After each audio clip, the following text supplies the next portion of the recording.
ஒரு சின்ன டிப்ஸ் வந்து எல்லாத்துக்கும் சொன்னால் இதை எத்தனை பேர் வந்து சொல்லுவாங்கன்னு தெரில.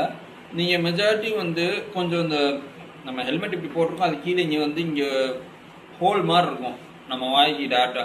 அந்த இடத்துல வந்து சின் ஸ்ட்ராப் இருக்கிற மாதிரி வாங்கினீங்கன்னா உங்களுக்கு ஓவர் நாய்ஸ் வந்து கேட்காது. நீங்கள் ஓவர் தான் ஒரு 80-90 க்ரூஸ் பண்ணிக்கிட்டு இருந்தீங்கன்னா நான் அந்த நாய்ஸ் வந்து கேட்காது. சின் ஸ்ட்ராப்புன்னு பேர். அது சின் ஸ்ட்ராப்புன்னு இல்லை, அந்த இவ்வளோ ஒரு கட்டன் மாதிரி இருக்கும். அந்த ஊசி முடிகிற இடத்துல கீழே கரெக்டாக நம்ம தாடை கீழே ஒரு கட்டன் மாதிரி இருக்கும். அந்த மாதிரி இருந்துச்சுன்னா மேக்ஸிமம் அந்த மாதிரி ஹெல்மெட்டே ரொம்ப ப்ரிஃபர் பண்ணுங்கள். ஏன்னா நார்மலாக காற்று வந்து நம்ம போகும்போது சல்லுன்னு அடித்து காதில் தான் எல்லா காற்றுமே ஏறும். ஆனால் அந்த ஒரு சின் ஸ்ட்ராப் அந்த சின்ன கீழே வர்றதுனால, அந்த ஒரு கட்டன் மாதிரி வர்றதுனால அது வந்து பிளாக் பண்ணிடுது காற்று. அப்படிங்கும்போது நம்ம காது வந்து இறையாமல் இருக்கும். ஸோ அதை மட்டும் கொஞ்சம் ஹெல்மெட்டில் வந்து கொஞ்சம் பார்த்து வாங்கிக்கோங்க. மேக்ஸிமம் ஒயிட் கலராண்டு, ரெண்டாவது மேக்ஸிமம் ஒயிட் கலரே வாங்குங்க.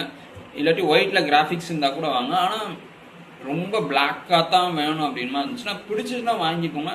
பட் ஆனால் அதில் அந்த ஒரு நான் சொன்ன அந்த வெக்கையை வந்து அப்சார்ப் பண்ணுற அந்த ஒரு பவர் இருக்குது பிளாக்கு. ஸோ அதனால அதை வந்து கன்சிடர் பண்ணுங்கள்.